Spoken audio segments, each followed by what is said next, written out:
Hi folks, Krzysztof the Polish Geek and welcome to the review of the new horror movie Obsession. And yes, I haven't heard anything about this movie before it was actually released, and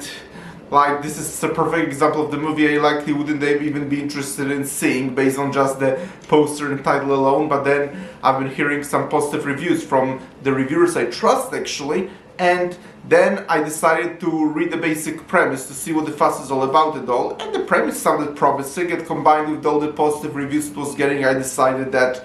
I just had to give it a try, and I'm happy to say with confidence it deserves all the love and praise that this movie is getting. It's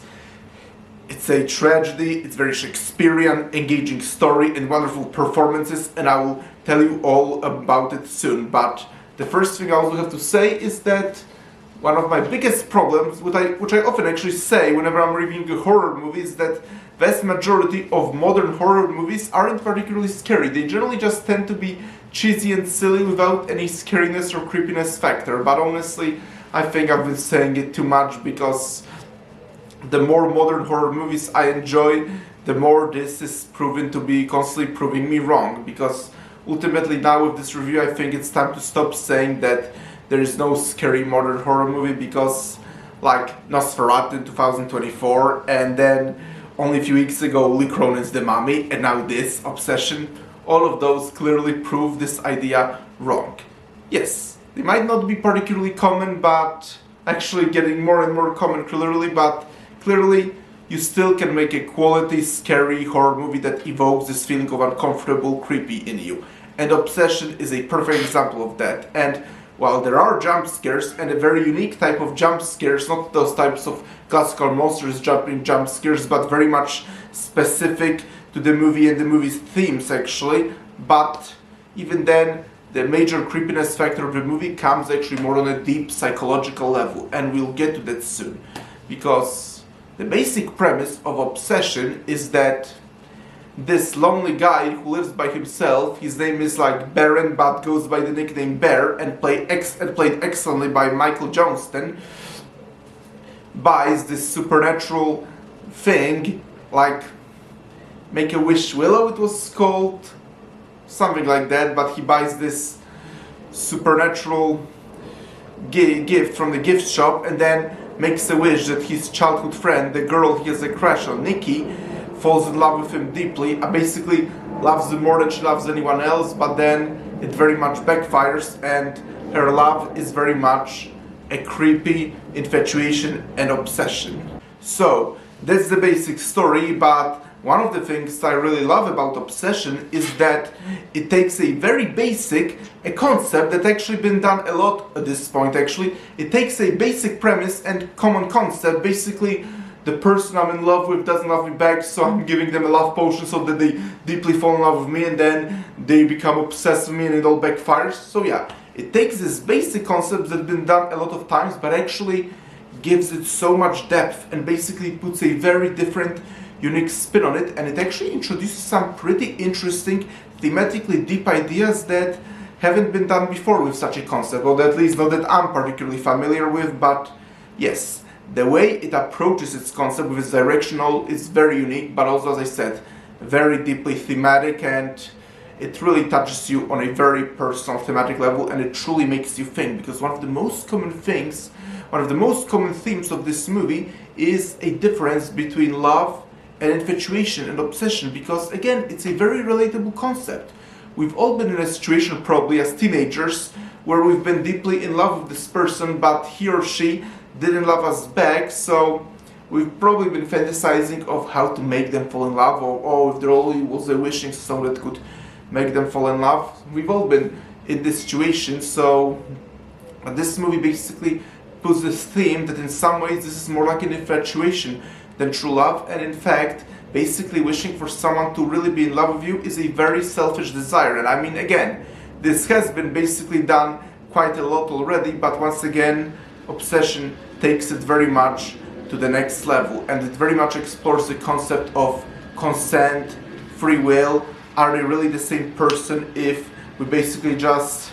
bewitch them to love us and all? And It then tells a really interesting, engaging, compelling story with all that, and I was so engaged through and through. And again, the performances were just so spectacular, and that's another reason why this movie works so well, because again, Michael Johnston in the lead role of Bear was simply phenomenal, but I think the best performance was easily, though, Indy Navarrete as Nikki, because she did this splendid job of portraying almost like two different characters inhabiting the same body, because it's another unique thing that Obsession has done with this concept, because almost like basically, actually practically, like the real Nikki and the one who was so obsessed with Bear because he made this wish is practically a different character. It almost feels like, actually it's highly implied that it's actually not real Nikki, but basically a demon that started possessing Nikki, kind of created from the desire of Bear, and I think this was really well done, and once again, Indy Navarrete deserves an Oscar for that, because she did a really splendid job of portraying almost two separate characters inhabiting the same body, and everything was so convincing. Again, she simply knocked it out of the park with her performance. And also, again, I already said it, but I'm going to say it again, that I also think Mike Johnston does also a great job as Bear, in a way that in the very beginning of the movie, you very much like Bear as a character, and you very much root for him, and you totally understand his pain, or at least it seems like pain at first, understand the situation he's in. Like, he feels like this relatable, nice guy that has a crush on a girl, which, once again, we've all probably been in a situation, like, I know for a fact I've been many times, like, I've had my fair share of a crush on a girl that didn't like me back, and trust me, it is pretty painful, actually, not getting into it, because those are all personal things, but yes, I've had my share of that, and the movie did a wonderful job at making me sympathize with Bear in the beginning, but then as the story was progressing, more and more layers were coming out of him, and you're realizing what a really selfish asshole he really is, and by the end of the movie, he practically became the most unlikable character of them all, actually. And again, the movie and the writers did a really great job at portraying it that way. And the final thing I like about the movie, and I also want to talk, is the discussion of skepticism and supernatural objects like this old wish willow or whatever it was called, is that it's actually not portrayed as an evil object, but more like a neutral object that simply plenty of people are very much misusing, because thing is, it's not simply portrayed in a way as the monkey's paw, as wishing basically for something is bad and it's going to give you the worst version of your wish, but more like the movie makes it very clear that the reason it ended that way was because Bear wished for a very, very selfish thing, and worse yet, worded in a most poor way, especially that in some ways, as I've been saying, the movie very much makes a distinction between genuine love and infatuation, and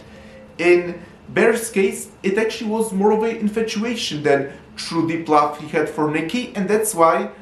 basically what he got, a most evil, worst version of infatuation, and that's how Nikki was basically willing to just kill people just to be with him and all that. So yes, I really like that, and once again, as I said, that these old wish willow are not portrayed as evil objects, quite the opposite, they're actually portrayed as, in some ways, a good object that simply plenty of people were very much misusing. And by the way, on a side note, and I will have to mention that, yes, I'm one of those people that believes in supernatural. In addition to the fact that I'm a practicing Catholic, and I haven't been hiding with that on this channel, I don't buy into the bullshit that, oh, psychics are scams, all that. No, yes, a lot of people offering you their service online very possibly are, but that doesn't mean that psychic abilities and things like that aren't real. And I can tell you from experience, I very much believe that some people do in fact have a genuine gift. But we're not getting this discussion. If you're a skeptic who doesn't believe in that, it's not my place to be telling you what you should and you shouldn't believe. Just telling you how I am, but yes, I don't buy into this whole bullshit that supernatural isn't real. I don't really like skepticism, but in some ways, those skeptics often come off to me as basically those snobbish people that think they're smarter than everyone else just because, oh, I don't believe in supernatural. without opening their minds of what the world is capable of. But whatever, we went on a tangent. In short, I will say it once again. Obsession really is that good, and it very much deserves all the love it is getting. It is creepy, it is uncomfortable, it is deeply thematic, and it really makes you think, and the tragedy of the story is very Shakespearean, and the performances are great, and once again, it again debunks my myth when I often say that modern horror movies aren't particularly scary, because Obsession was very scary, and it's not even due to jump scares, and there were several ones, trust me on that, but mostly on a thematic, deep psychological level, and that's why ultimately I really liked Obsession, and I think that you should very much go see this movie, especially if you love horror or are seeking a deep thematic story. Then I very much recommend Obsession, and once again, I think all the love it gets is very warranted. So, thank you all of you for checking out this review. Press the like button, please subscribe to this channel, and I will talk to you soon in another video. Talk to you later, bye!